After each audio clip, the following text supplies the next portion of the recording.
चलिए बस शांत जरी माहौल रखिए, है ना। जय हिंद।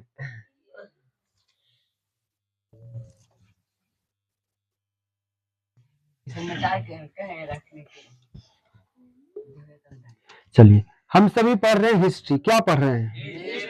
हिस्ट्री में कैमा चैप्टर बउआ? तीसरा चैप्टर क्या है बउआ? हिंद चीन में राष्ट्रवाद। हिंद चीन में राष्ट्रवाद। हिंद चीन में राष्ट्रवाद। अच्छा, आप कल समझाए थे इस चैप्टर के बारे में, तब टेस्ट देने के लिए रेडी हैं? टेस्ट देने के लिए रेडी हैं? तो जितना समझाए थे उतना से चलिए दीजिए, तब टेस्ट दीजिए। हुआ पहला क्वेश्चन आपके स्क्रीन पर आ रहा है। पहला बताइए, बताइए हिंद चीन में कितना देश आता है? हम कस के बोले हुआ, हिंद चीन में कितना देश आता है? चलिए कौन कौन देश हुआ?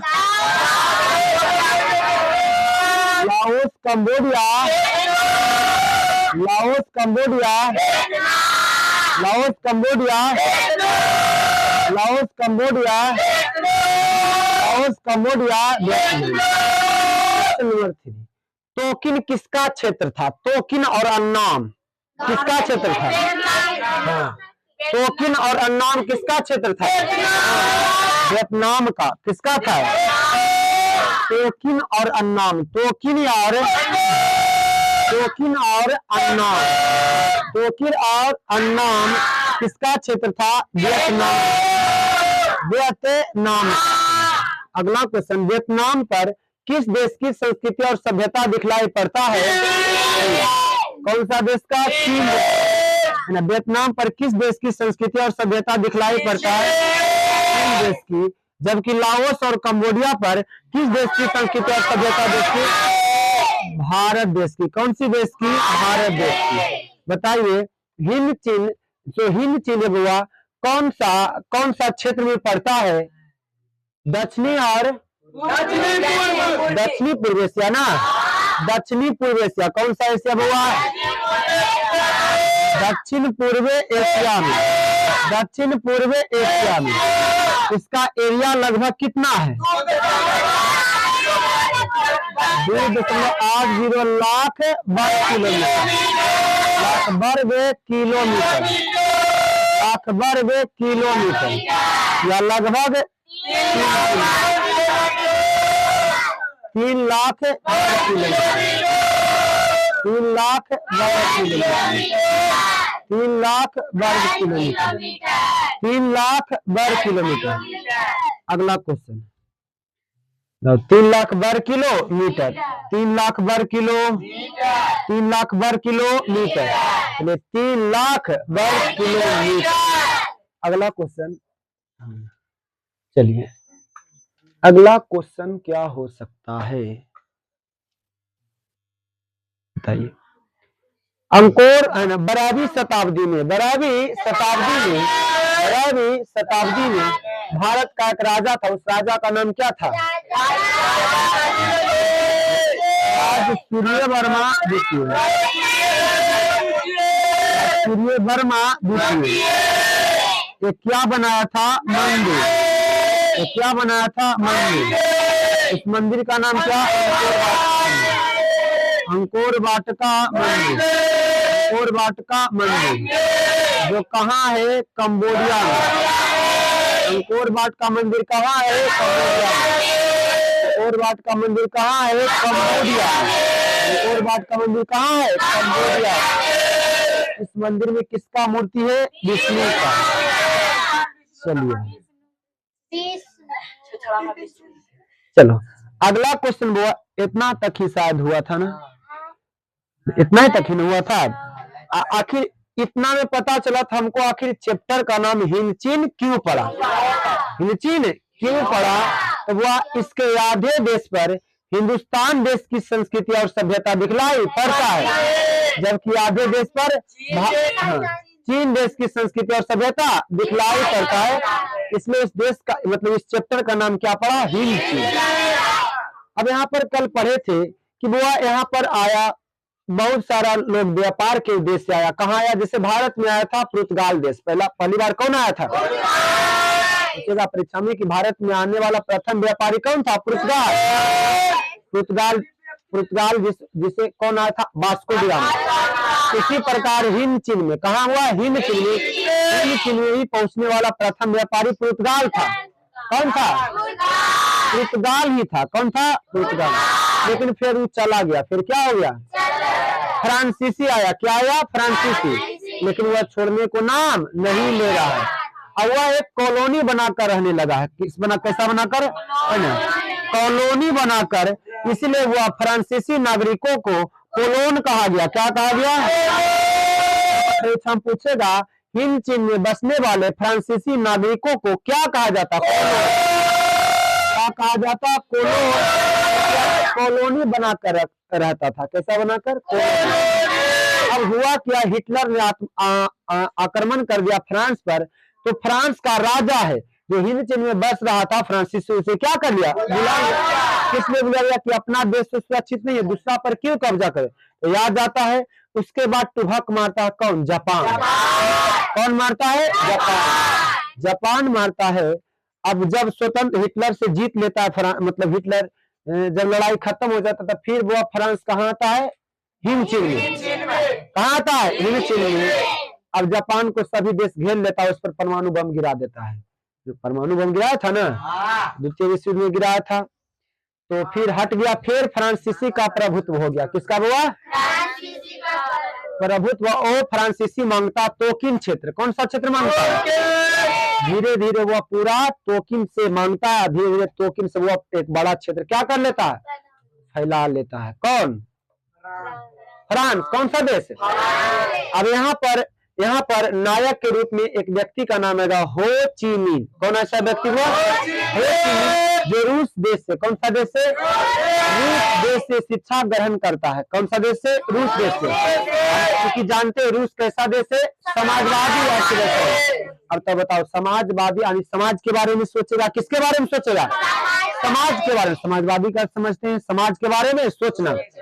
अब रूस देश और चीन देश एक होता है, और हमारा हिंद चीन को यानी लाओस कंबोडिया को स्वतंत्र राष्ट्र के रूप में देखना चाहता है। लेकिन अमेरिका और फ्रांस, वो कैसा देश है? दोनों पूंजीवादी अर्थव्यवस्था वाला देश है। कैसा देश है? हाँ, उस पर हक जमाना चाहता है अमेरिका और फ्रांस।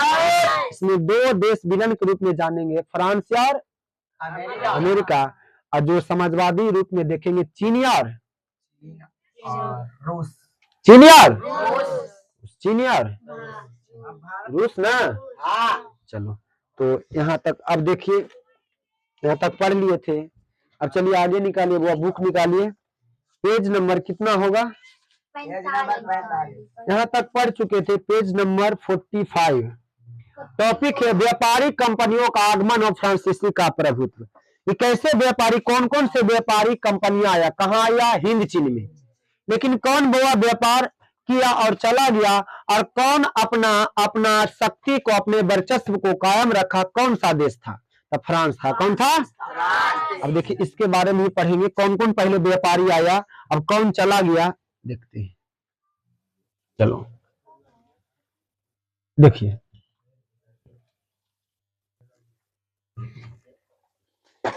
टॉपिक क्या हुआ? व्यापारिक कंपनियों का आगमन। व्यापारिक कंपनियों का समझ रहा है ना? कंपनी यहाँ पर भी आया, ईस्ट इंडिया कंपनी आया, फ्रांसीसी कंपनी, बहुत सारा कंपनी आया है ना। तो किस उद्देश्य से आता है? व्यापार करने के उद्देश्य से, यानी ज्यादा से ज्यादा लाभ कमाने के लिए। ज्यादा से ज्यादा लाभ के बहाने वो रह भी जाता है, बस भी जाता है, और एरिया को अपने बस में करने लगता है, सरकार को भी। तो उसी प्रकार यहाँ फ्रांस करता है। कौन करता है? फ्रांस। कहाँ? हिंद चीन में। कहाँ करता है? हिंद चीन। यहाँ पर देखिए, पहले कालक्रम पढ़ते कौन कौन से कंपनी आया। तो व्यापारिक कंपनियों का आगमन। व्यापारिक कंपनियों का आगमन मतलब क्या होता है? आना। आगमन मतलब और वो टॉपिक है फ्रांसीसी का प्रभुत्व। फ्रांसीसी का प्रभुत्व ये आता है। उद्देश्य से भारत में भी अंग्रेज जो आया, ब्रिटिश जो आया, व्यापार के उद्देश्य से आया, किसके उद्देश्य से? लेकिन धीरे धीरे बउआ वह धीरे धीरे रहते रहते 200 वर्षों तक, कितना सौ वर्षों तक भारत के आर्थिक, सामाजिक और राजनीतिक सभी तरह से यह क्या किया? प्रभावित किया, शोषण किया। सभी में कौन? अंग्रेज। ठीक उसी प्रकार यहाँ भी फ्रांसीसी नागरिक है जो अपने वर्चस्व को कायम रखता है और अंततः बुआ एक स्वतंत्र के राष्ट्र के रूप में कौन? लाओस, कंबोडिया और वियतनाम क्या होता है? स्वतंत्र होता है लास्ट में, अंततः। तो जब तक आंदोलन नहीं होगा तब तक स्वतंत्र राष्ट्र के रूप में उभर नहीं सकता। यहाँ पर पहले कालक्रम पढ़ते कौन कौन सा व्यापारी आया व्यापार करने? कहाँ आया बउआ? हाँ,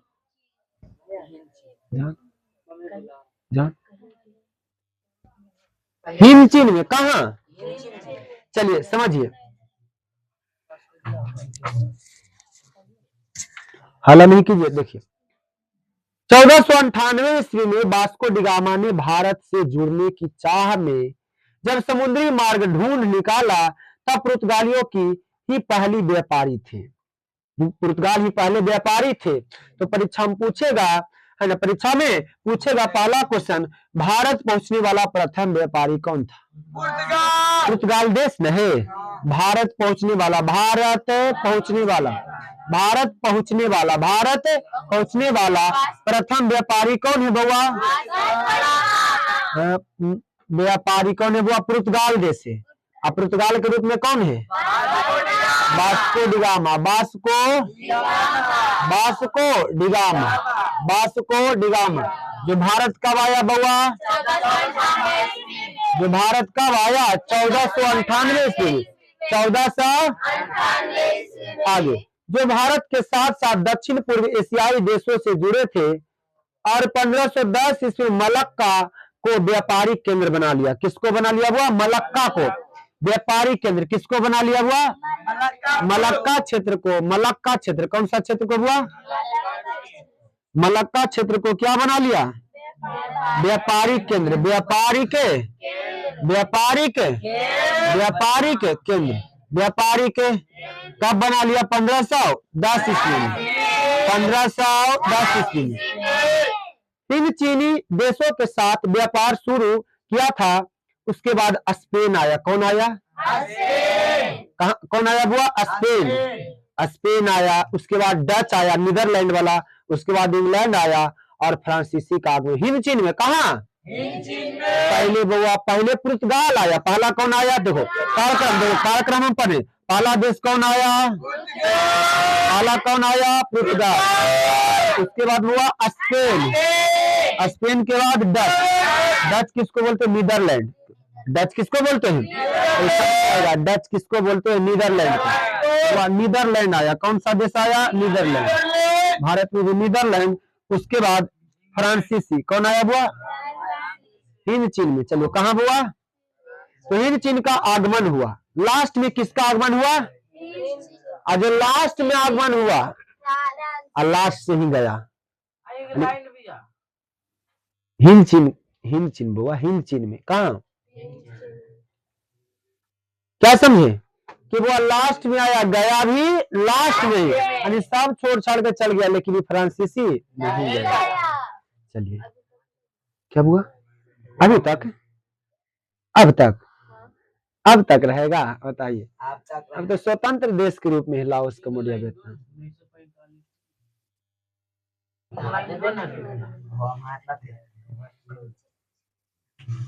देखिए लास्ट में किसका आगमन हुआ? फ्रांसीसी का। लास्ट में किसका आगमन हुआ? लास्ट में किसका आगमन हुआ? चलो परीक्षा में पूछेगा कि भारत पहुंचने वाला या हिंद चीन पहुंचने वाला प्रथम व्यापारी कौन था? पुर्तगाल। अच्छा, भारत में कब आया था वास्को डी गामा? 1498। मलक्का व्यापार परीक्षा पूछेगा मलक्का क्या था? व्यापारिक केंद्र। खाली पूछेगा मलक्का क्या था? व्यापारिक केंद्र। आगे देखिए, इन कंपनियों में फ्रांसीसी को छोड़कर किसी ने इन भूभागों पर यानी हिंद चीन पर राजनीतिक प्रभुत्व कायम नहीं करने का प्रयास किया। नहीं किया, लेकिन फ्रांस शुरू से ही इस दिशा में प्रयासरत रहा। उसके बाद 17वीं शताब्दी में बहुत से फ्रांसीसी व्यापारी पादरी वर्ग हिंद चीन में पहुंच गया, क्योंकि पादरी जो वर्ग था कहाँ का था? फ्रांस का। आप पादरी को समझ ही रहा, अपना धर्म को प्रचार प्रसार करेगा, जो बनाए हम बनाए, भगवान बनाया है। पादरी वर्ग, थ्री स्टेट में पादरी वर्ग था, कुलीन वर्ग था और श्रमिक वर्ग था। चलो तो देखो यहाँ पर देख रहा कंपनियों का आगमन। सबसे पहले पुर्तगाल आया, दूसरा में डच आया, तीसरा में इंग्लैंड आया और चौथा में हुआ फ्रांस आया। चौथा में कौन आया? चौथा में कौन आया? फ्रांस। पहला में पुर्तगाल, दूसरा में डच, दूसरा में डच, तीसरा में इंग्लैंड, बॉक्स में देखिए, तीसरा में इंग्लैंड और चौथा में हुआ फ्रांस। चौथा में, लेकिन वह सभी देश आया व्यापार करके चला गया। सभी देश आया व्यापार करके क्या हो गया? लेकिन फ्रांसीसी नहीं गया। फ्रांसीसी हिंद चीन के बात में है। इंग्लैंड तो हाँ तो क्या हुआ?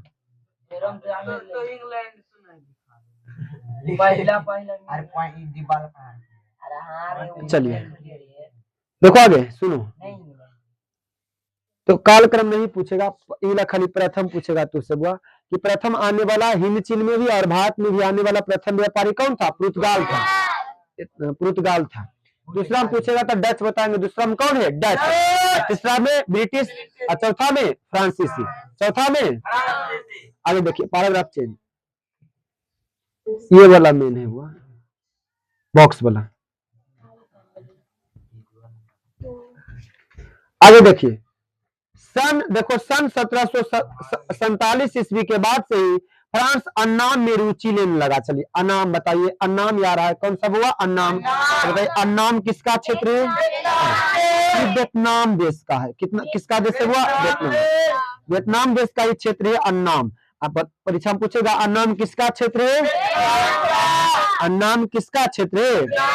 तो इस पर बउआ कब्जा करने की कोशिश कर रहा। कौन कर रहा है? फ्रांस देश। कौन सा देश कर रहा है? फ्रांस देश। शुरू से ही इसका वो ऐसा था उद्देश्य कि हम क्या करें? कब्जा करें। अब चलिए अन्नाम में रुचि लेने लगा।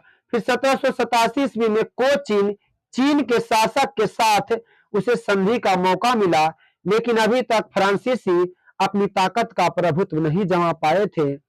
और 19वीं शताब्दी में अन्नाम, 19वीं शताब्दी आ रहा है। कौन शताब्दी आ रहा है बउआ? अब जैसे बोल रहे हैं 19वीं शताब्दी मतलब क्या? हाँ 1800 से लेकर के 1899 तक के काल को क्या बोलेंगे? 19वीं शताब्दी।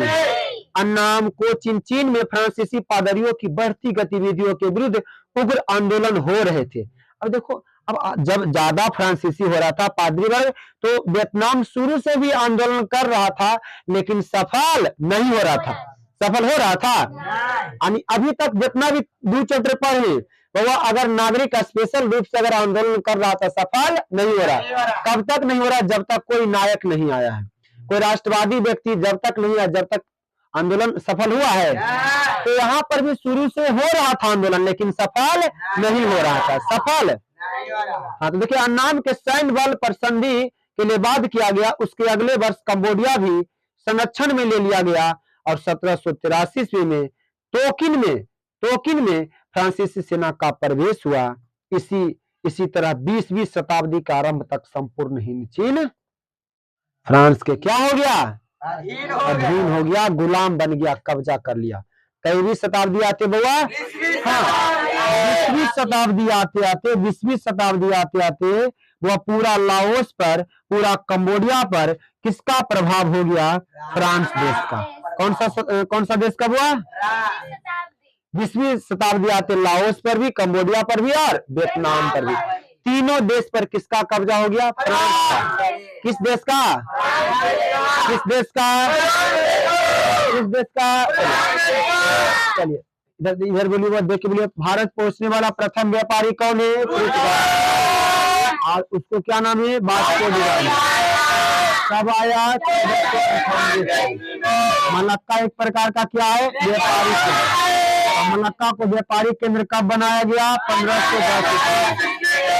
1510 ईस्वी में। सबसे पहले कौन आया बउआ? पुर्तगाल, उसके बाद डच, डच के बाद इंग्लैंड, इंग्लैंड के बाद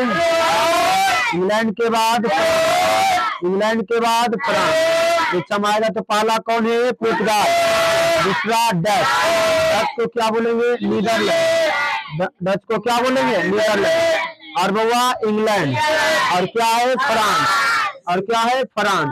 20वीं शताब्दी आते आते पूरा हिंद चीन पर किसका शासन हो गया? हिंद चीन बोल रहे तो मतलब कितना देश? कौन कौन बउआ? Laos, Cambodia, Vietnam, Laos, Cambodia, Vietnam, Laos, Cambodia. इस टॉपिक से हमारा ये सीख मिला कि बुआ सभी व्यापारी करने आया, लेकिन बुआ सभी लोग चले गए, लेकिन फ्रांस, फ्रांस क्या किया? फ्रांस, वह फ्रांस वहां से गया नहीं। सभी देश आया व्यापार करने के उद्देश्य और चला गया व्यापार करके, लेकिन फ्रांस वहां पर कब्जा कर लिया। क्या कर लिया? और 20वीं शताब्दी आते आते पूरा हिंद चीन पर यानी लाओस, कंबोडिया, वियतनाम तीनों देश पर क्या कर लिया? कब्जा कर लिया। कौन? चलिए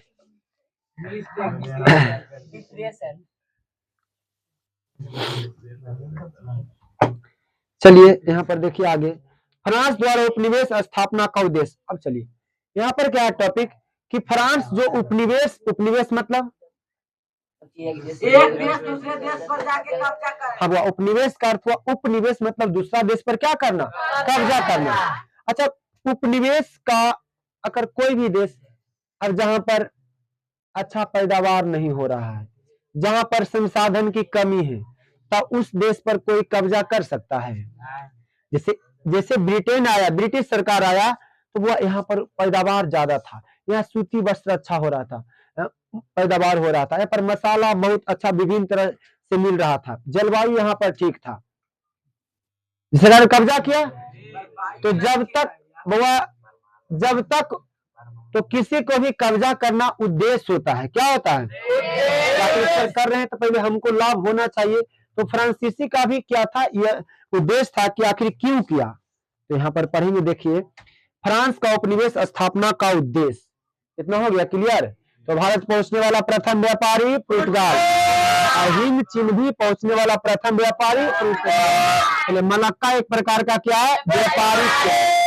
इसकी स्थापना कब हुआ? 1500। पहला कौन आया हुआ?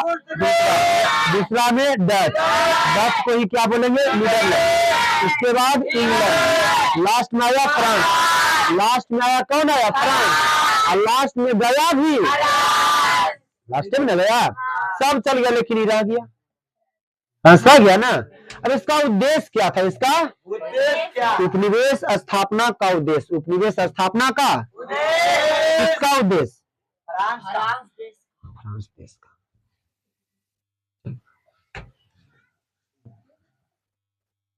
अगला टॉपिक है फ्रांस द्वारा उपनिवेश स्थापना का उद्देश्य।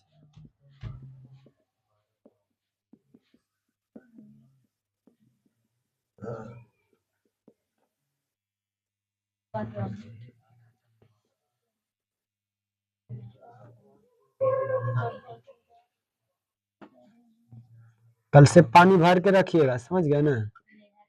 कल वो आप सभी के लिए एक डब्बा ले आएंगे, है ना, नल खोले वाला, आराम से पीजिएगा, समझ गए ना। गिलास रख देंगे, यहाँ पर रहेगा दीवार पर,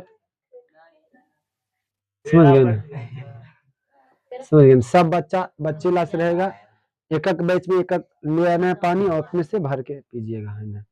एक गिलास रख देंगे, गर्मी के दिन आ रहा है। चलो ठीक है, चलिए बस बर्दाश्त कीजिए, बहुत जल्द आ जाएगा। चलिए अब यहाँ पर कोई जैसे यहाँ बड़ा ब्रिटेन किया, राज किया 200 वर्षों तक, तो इसका उद्देश्य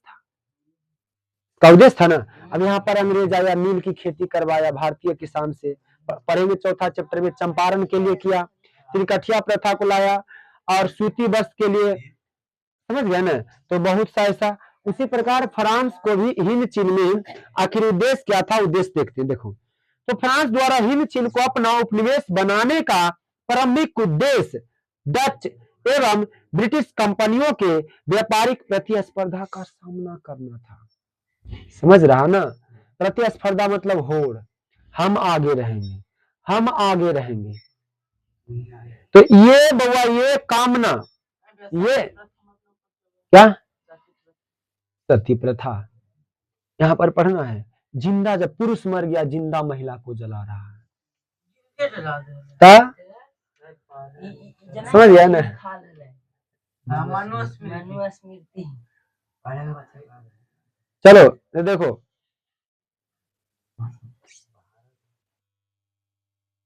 इधर समझिए।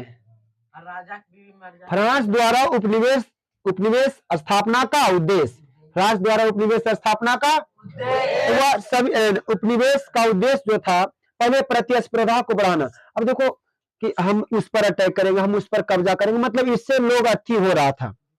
जैसी इंडस्ट्री आया, क्या आया बुआ? इंडस्ट्री आया। इंडस्ट्री की स्थापना के उद्देश्य अब दूसरा देश पर जा करके इंडस्ट्री की स्थापना कर रहा है और उस पर कब्जा कर रहा है, उस पर क्या कर रहा है? तो प्रतिस्पर्धा की होड़ ने, प्रतिस्पर्धा की होड़ ने उपनिवेश को बढ़ावा दे दिया। उपनिवेश को क्या कर दिया? हमारा सबसे ज्यादा उपनिवेशिक देश रहेगा, हम उस पर भी कब्जा करेंगे, उस पर भी करेंगे, उस पर भी करेंगे, हम ज्यादा कमाएंगे, हम ज्यादा लाभ, हमारा सबसे ज्यादा प्रॉफिट। तो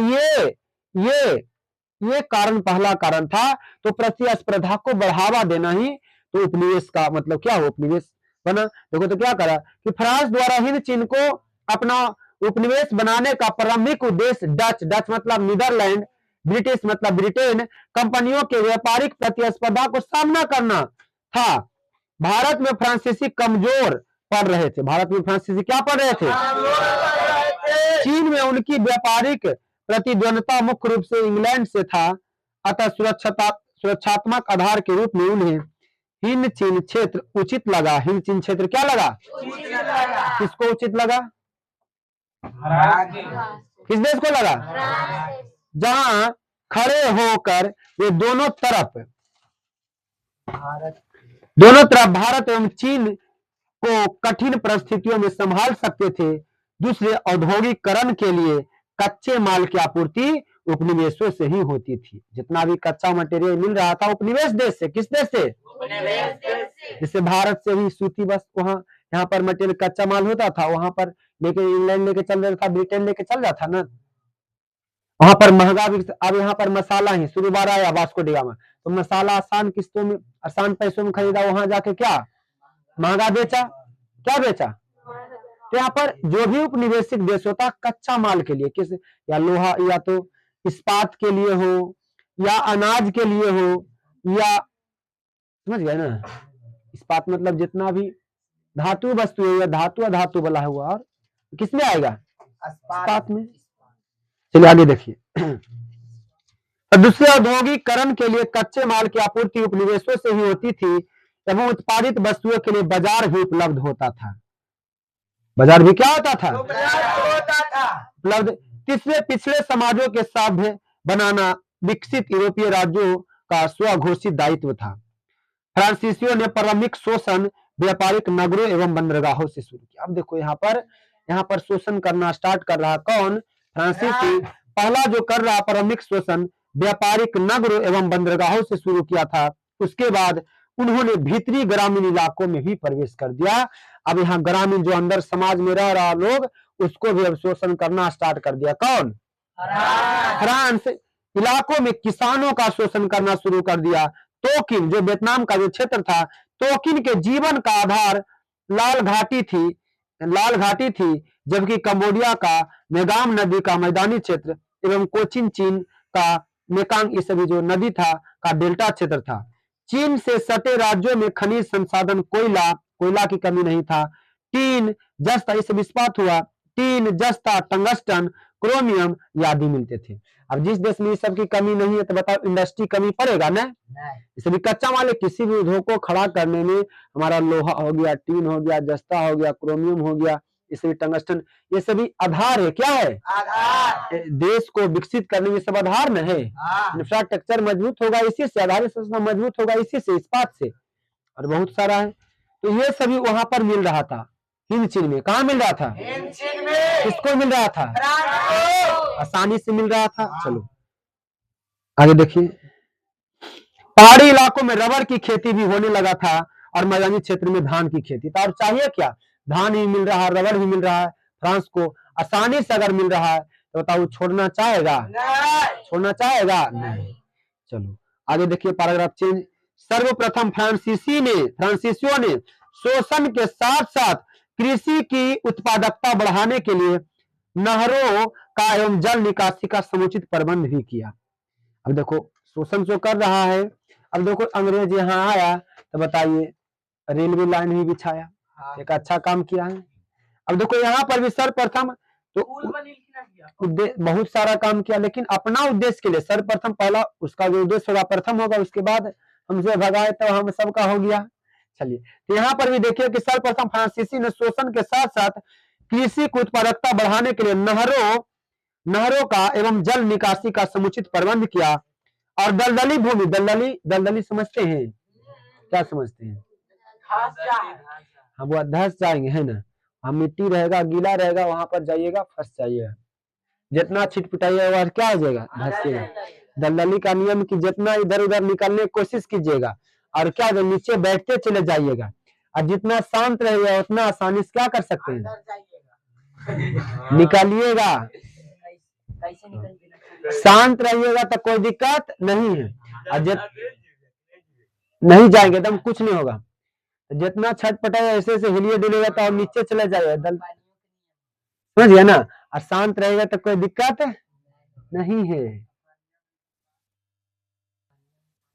नियम शांत रहे तो शांत चलिए देखो पैराग्राफ चेंज, देखिए पैराग्राफ चेंज हुआ, देखिए फिर से देखते हैं कि सर्वप्रथम फ्रांसीसियों ने शोषण के साथ साथ कृषि के उत्पादन, अब कृषि को भी बढ़ावा दे रहा है, नहरों का भी विकास किया, खेती करने के लिए कुआं का विकास किया, ये सभी नहरों का विकास किया, जल निकासी का समुचित प्रबंध किया और दलदली भूमि जो था जंगलों आदि एवं कृषि क्षेत्रों को बढ़ाया जाने लगा, जंगल को काट कर उसके स्थान पर कृषि पद्धति को अपनाने लगा। कौन?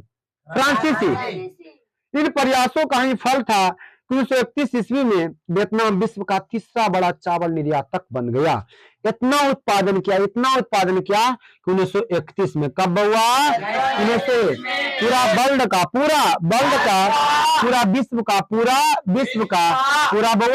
का तीसरा निर्यातक देश। कितना हुआ? तीसरा। अच्छा एगो शब्द आएगा निर्यात और आयात। निर्यात यार, निर्यात का अर्थ क्या होता है? निर्यात का अर्थ अगर भारत कोई वस्तु दूसरा कंट्री में अगर सप्लाई कर रहा है तो उससे के लिए क्या हो जाएगा? निर्यात। लेकिन अगर चीन देश से किसी दूसरा देश से, इजराइल से, ईरान से जो भी आ रहा है, ईरान से आ रहा है ना, तो वह तो अगर आना तो आयात हो जाएगा। क्या हो जाएगा?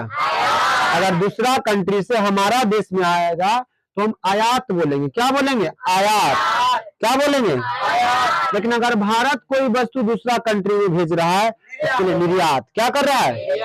तो आयात और निर्यात। वह वियतनाम 1931 में फ्रांस ने इतना फसल को, पैदावार को बढ़ावा दिया, 1931 आते आते पूरा विश्व का, पूरा वर्ल्ड का तीसरा निर्यातक क्षेत्र बन गया। किसका? हुआ? चावल का। चावल का तीसरा नंबर पर आ गया। कौन? वियतनाम। कौन आ गया? वियतनाम। कैमा? तीसरा क्षेत्र। बताओ पूरा वर्ल्ड का ना, कौन सा देश? वियतनाम आ गया। कौन आ गया? हुआ वियतनाम। वियतनाम देश क्या है? वियतनाम विश्व का तीसरा बड़ा चावल निर्यातक देश बन गया। रबड़ के बागानों, फार्मों, खानों में मजदूरों एवं एक तरफा अनुबंध व्यवस्था पर काम लिया जाता था। एक तरफा। चलिए इसमें 2 नंबर का क्वेश्चन पीछे देखिए तो छपल है। एक तरफा अनुबंध व्यवस्था से आप क्या समझते हैं? पीछे देखो क्वेश्चन आएगा एक तरफा अनुबंध। समझिए यहाँ पर समझाते पहले एक तरफा क्या है। एक तरफा अनुबंध व्यवस्था, एक तरफा अनुबंध व्यवस्था है क्वेश्चन, पहले क्वेश्चन है। एक तरफा अनुबंध व्यवस्था से आपका समझिए, यहाँ पर देखो बोर्ड पर देखिए सब ये होता क्या हुआ। देखिए अब यहाँ पर देखिए पूरा हिंद चीन पर किसका कब्जा है? किस देश का कब्जा है? किसका है? अच्छा, फ्रांस समाजवादी अर्थव्यवस्था वाला देश है कि पूंजीवादी अर्थव्यवस्था? मतलब ये चाहेगा कि फ्रांस में, सॉरी पूरा वियतनाम में, सॉरी पूरा हिंद चीन में समाजवादी विचारधारा पनपे? चाहेगा? नहीं चाहेगा, क्योंकि अब पूंजीवादी है। पूंजीवादी का कंडीशन है कि वह हमेशा लाभ, प्रॉफिट चाहेगा। क्या चाहेगा?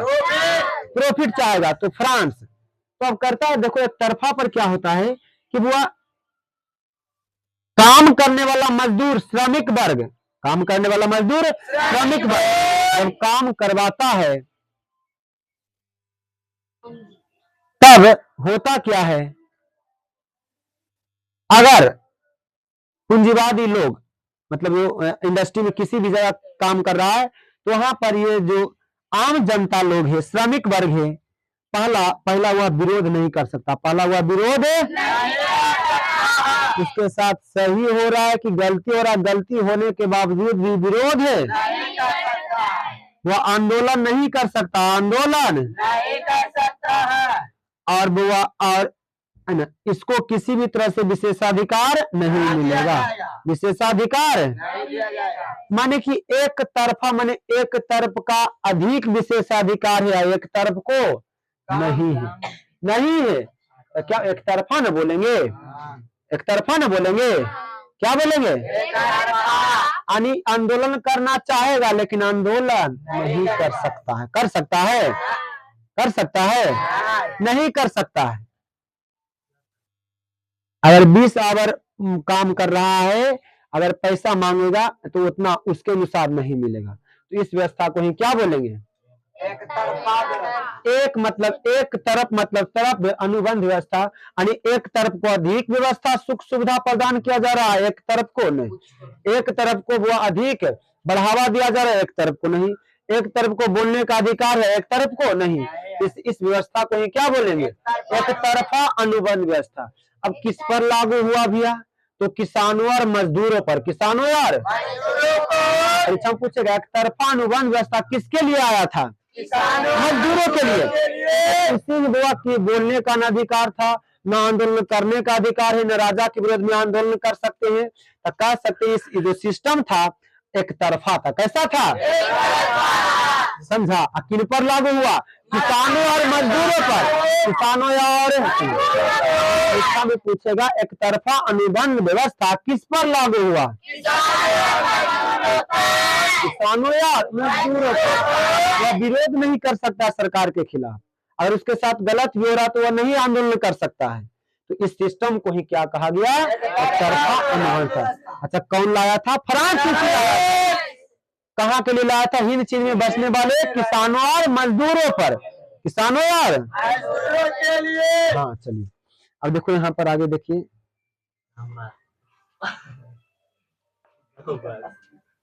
हल्ला मत कीजिए। वो देखो, खानों में मजदूरों से एक तरफा अनुबंध व्यवस्था पर काम लिया जाता था। जमींदारी अपने विकृत रूप में आ चुकी थी। हालांकि इसी दौरान पूरे उत्तर से दक्षिण हिंद चीन तक संरचनात्मक विकास तीव्र गति से भी हो रहा था। एक विशाल रेल नेटवर्क भी, यानी रेल नेटवर्क मतलब रेलों का जाल बिछ रहा था, रेल एवं सड़क का जाल बिछ रहा था, परंतु किसानों एवं मजदूरों का जीवन स्तर गिरता जा रहा था। किसान और मजदूर का जीवन स्तर क्या होते जा रहा था? एक तरफ से विकसित भी होते जा रहा था, क्योंकि सारी व्यवस्था शोषण मूलक था। कैसा व्यवस्था था? शोषण को बढ़ावा दिया जाए। बॉक्स जो रहेगा इंपॉर्टेंट रहेगा। देखिए, एक तरफा अनुबंध व्यवस्था के बारे में दे रहा है। देखिए क्या कह रहा है एक तरफा अनुबंध व्यवस्था क्या है? देखो, एक तरफा अनुबंध व्यवस्था एक तरह की बंधुआ मजदूरी थी।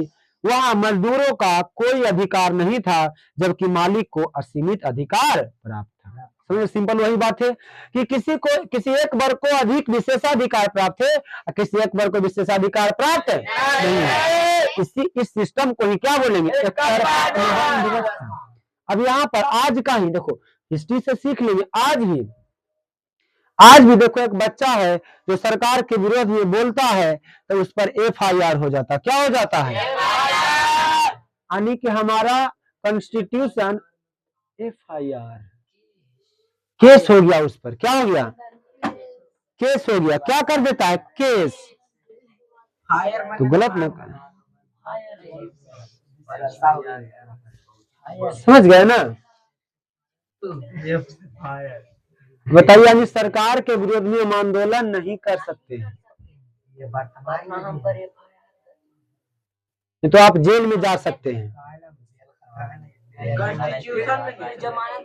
यानी अंदर ही अंदर संविधानों को क्या करते जा रहे हैं आज की सरकार में? सरकार बैठा दे, हम सब कहेंगे गांव के भाषा में नहीं।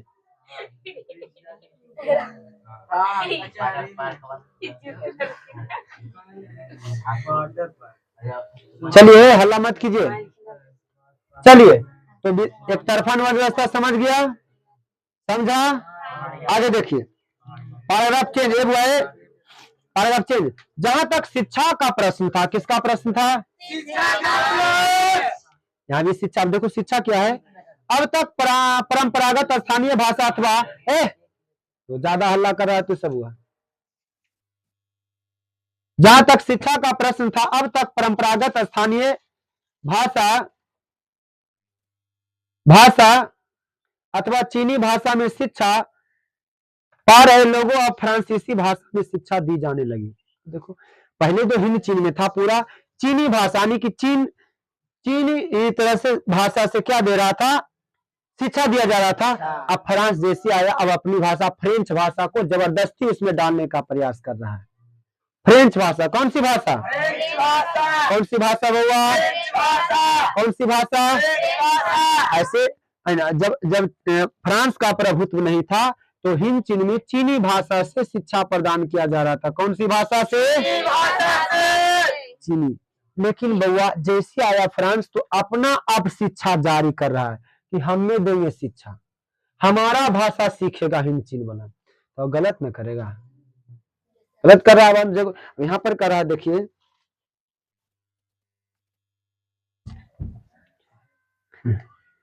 देखो फिर से पैराग्राफ। जहां तक शिक्षा का प्रश्न था, अब तक परंपरागत स्थानीय भाषा में शिक्षा अर्थात चीनी भाषा में शिक्षा दे रहे थे लोग, लेकिन अब फ्रांसीसी भाषा में शिक्षा दी जाने लगी। परंतु इस क्षेत्र में बसने वाले फ्रांसीसी को शिक्षा के प्रसार के सकारात्मक प्रभावों का डर भी था। अतः याम लोग क्या सकारात्मक मन, फ्रांसीसियों को शिक्षा प्रसार के सकारात्मक प्रभावों से डर था, क्योंकि अगर हम शिक्षा जबरदस्ती डालने का प्रयास करेंगे तो हिंद चीन वाला क्या कर देगा? विरोध करेगा। तो इसको डर भी था, किसको? फ्रांसीसी को। हाँ। अतयाम लोगों को शिक्षा से दूर रखने का प्रयास किया। अब देखो शिक्षा से अति कर रहा है। देखो देखो ऊपर देखिए, सब देखिए। अब देखो सब मैट्रिक पास किया, ठीक है, मैट्रिक पास किया, नौकरी लगने वाला है। चलो मैट्रिक में सब परीक्षा दे रहा, ठीक है। और जो हिंद चीन वाला को फेल कर दिया, फ्रांसीसी को पास कर देगा।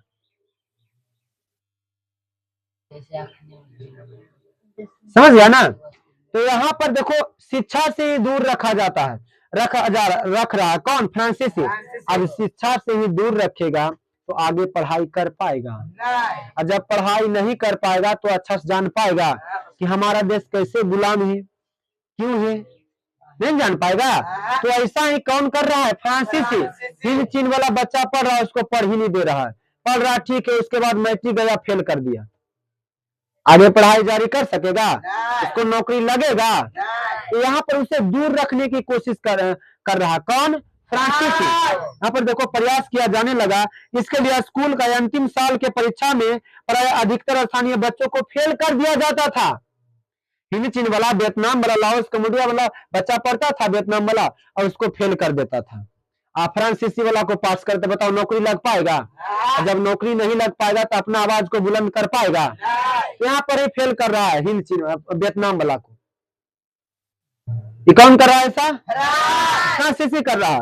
स्थानीय देखो, स्थानीय जनता एवं कॉलोनी की सामाजिक स्थिति में असमान जमीन का अंतर था, और 1920 के दशक तक आते आते छात्र छात्राओं राजनीतिक पार्टियां बनाने लगी थी। यानी समझ आ चुका था हिंद चीन वाला को कि अब लगाता है कि मेरे साथ क्या कर रहा है, गलत कर रहा है। ये अपन बेटा बेटी के पास करता है, हमारा बेटा बेटी के फेल करते जा रहा है।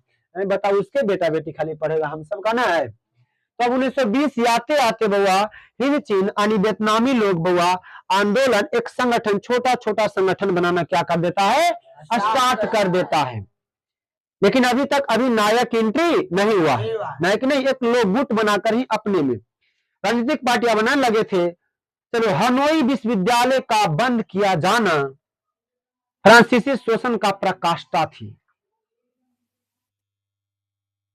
देखो यहाँ पर बॉक्स में दिया हुआ छोटा सा, हिंद चीन में बसने वाले फ्रांसीसी कोलोन कहे जाते हैं। क्या कहे जाते हैं? हिंद चीन में बसने वाला फ्रांसीसी क्या कहा जाते हैं? कोलोन। तो कॉलोनी बनाकर रहते थे इसलिए क्या कहा गया? कोलोन।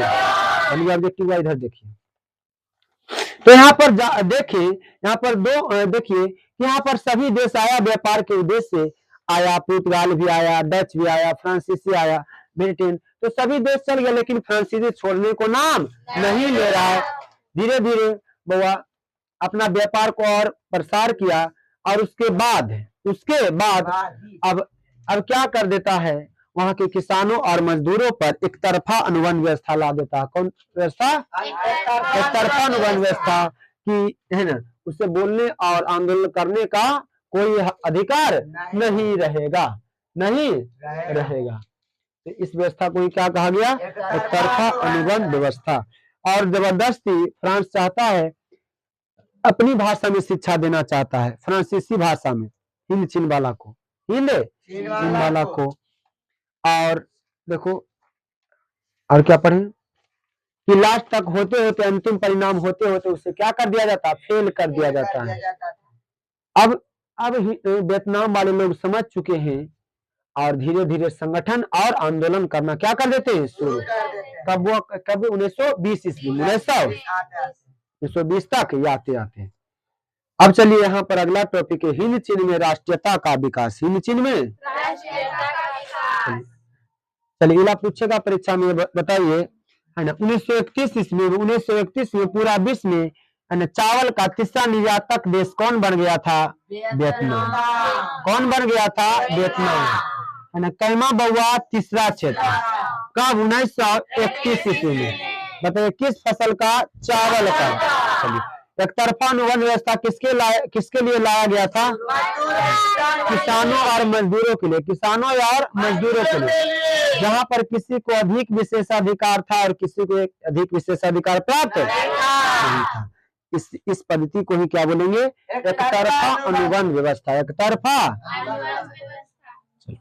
तो यहाँ पर अभी इस टॉपिक में पढ़े कि अब पूरा क्षेत्र व पूरा हिंद चीन पर फ्रांसीसी नागरिक का क्या है? कब्जा हो चुका है। फ्रांसीसी नागरिक का क्या हो चुका है? ऐसे में पढ़े कि अब धीरे धीरे आंदोलन भी लोग समझ चुके हैं कि अब हमारे साथ जो फ्रांसीसी है, जो गलत कर रहा है, क्या कर रहा है? गलत कर रहा है। अब इसके कारनामों को, करतूतों को हिंद चीन वाला जान चुका है, और लोग धीरे धीरे मतलब छोटा छोटा संगठन बनाना क्या कर दिया है? शुरू कर दिया है। लेकिन अभी तक नायक नहीं एंट्री हुआ है ना। अगला देखिए, अब आ जाएंगे नायक, आ जाएंगे। देखिए कौन नायक आते हैं।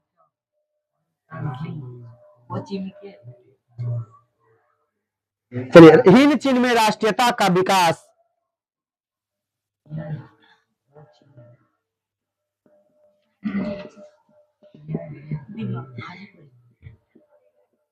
टाइम कितना हुआ? 8:15 हो गया। बहुत ज्यादा टाइम हो जाता है।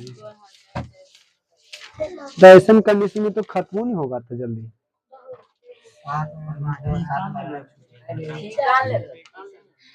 उधर टाइम हो जाता है इंग्लिश वाला में 20-30 हो जाता है, फिर 1 घंटा टाइम मिल पाता है।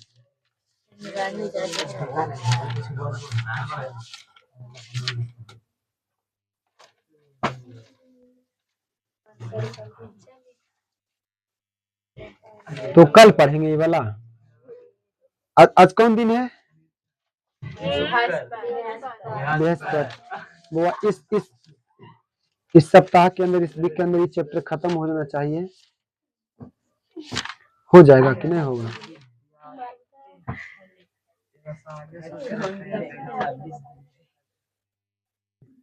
चलिए ठीक है, कल आप पढ़ेंगे, रहने दीजिए।